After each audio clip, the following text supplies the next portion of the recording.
नमस्कार, स्वागत है आपका द फोर्थ स्टेट यूट्यूब मंच पर। मेरा नाम है रविंद्र सिंह शोरान। उदय भान को तो आप जानते ही हैं, चौधरी उदय भान, जो कांग्रेस पार्टी के पूर्व अध्यक्ष हैं हरियाणा यूनिट के। उन्होंने विधानसभा चुनाव लड़ा था, आपको याद है, होडल विधानसभा क्षेत्र से। चुनाव तो वो हार गए। चलिए, चुनाव में तो हार जीत चलती रहती है। 2,000 के आसपास वोट से वो हारे। उनको यकीन नहीं है कि वो हार गए हैं और ठीक तरीके से हारे हैं, तो वो गए, इलेक्शन पिटीशन उन्होंने लगा दिया। कहां पर? हाई कोर्ट, पंजाब और हरियाणा हाई कोर्ट।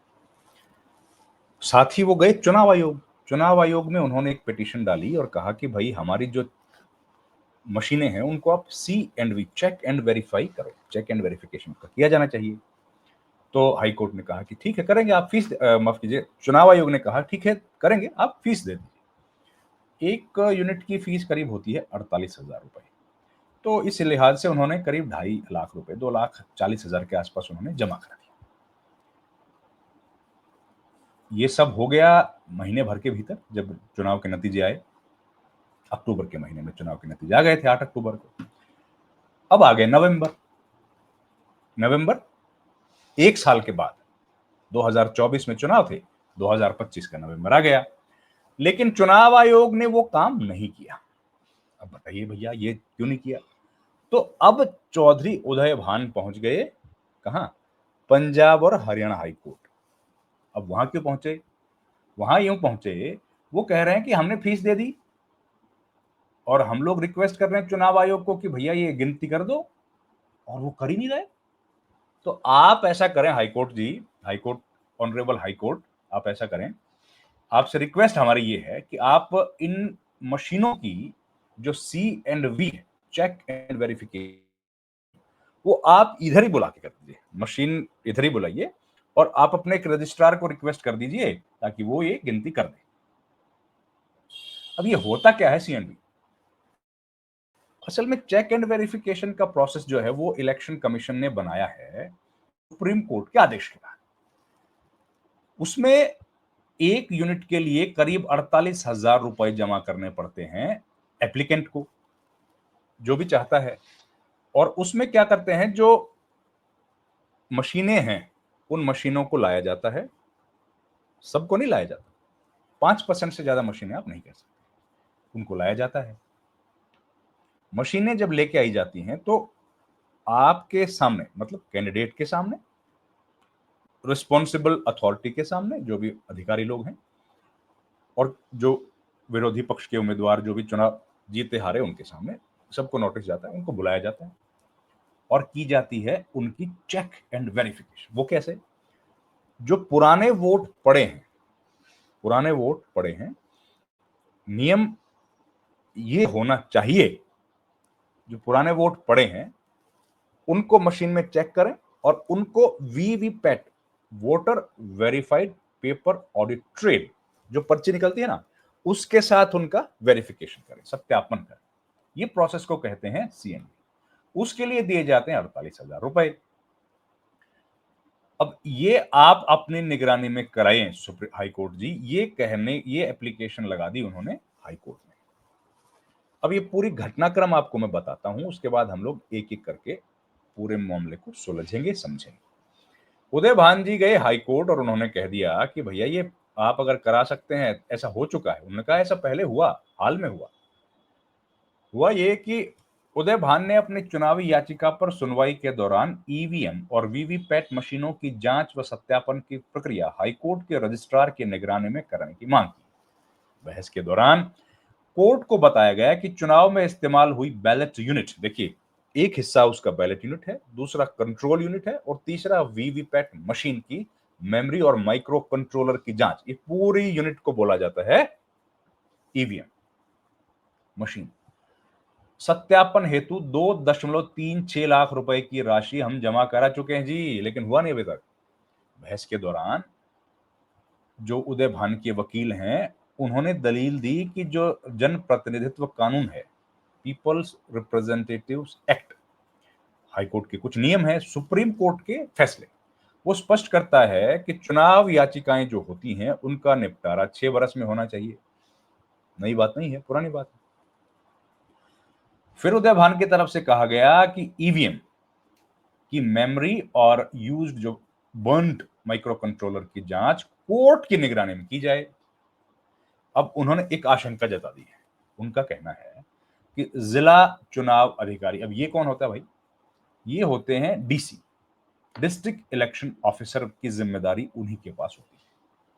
तो इसलिए जांच, वो जो डीसी हैं, इनका ये कहना है, उदय भान का ये आरोप है, उन्होंने आशंका जताई है कि भाई सत्ताधारी दल से जुड़े होने के कारण जिला चुनाव अधिकारी पर दबाव पड़ सकता है।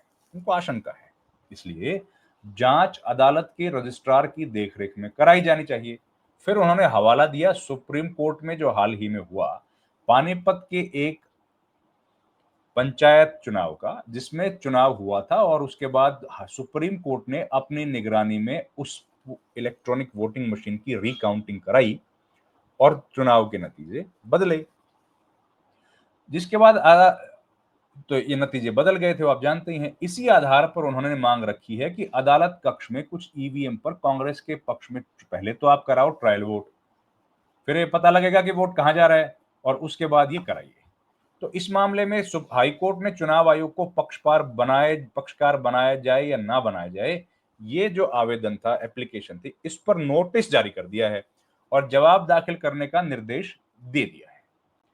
हालांकि प्रतिवादी की तरफ से कोई जवाब दाखिल नहीं किया गया। प्रतिवादी कौन है? सामने वाला जो चुनाव जीता है।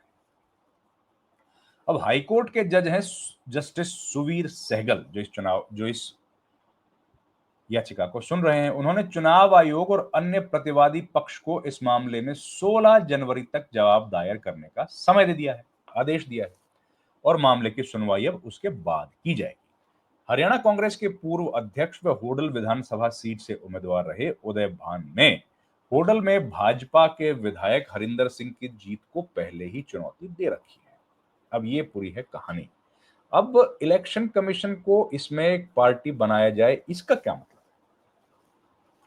असल में इलेक्शन कमीशन जो है वो पार्टी नहीं होता है चुनाव याचिकाओं में। मतलब क्या है इस बात का? इलेक्शन पिटीशंस जो होती हैं वो कैंडिडेट्स एक दूसरे के आमने सामने उसमें होते हैं, और तभी कहा भी गया है कि भाई 6 महीने में इसकी सुनवाई को आप कंप्लीट कर दें। लेकिन 6 महीने में तो कोई चुनाव की याचिका का निपटारा होता हुआ हमने देखा नहीं, सालों लग जाते हैं। इस मामले में भी 1 बरस तो हो गया है, कितना समय लगेगा मालूम नहीं है। उदय भान ने यही कहा है कि एक तो इस पर आप इलेक्शन कमीशन को नोटिस जारी कर दीजिए। नोटिस जारी कर दिया। अब वो कह रहे हैं, लेकिन नोटिस जारी किया किस लिए है?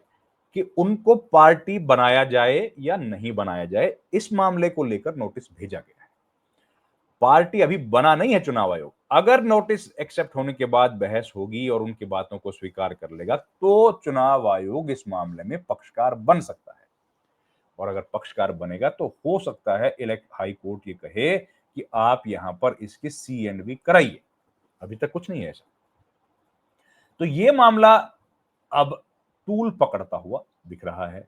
देखिए, हरियाणा विधानसभा चुनाव से जुड़ी कई सारी याचिकाएं हाई कोर्ट में लंबित हैं। कुछ अलग अलग याचिकाएं सुप्रीम कोर्ट भी गई हैं। ये चेक एंड वेरिफिकेशन का मामला हमने पहले भी देखा था, जब वरानिया विधानसभा सीट की जो कांग्रेस पार्टी के प्रत्याशी थे, उन्होंने भी इसी तरीके से फीस भरी थी।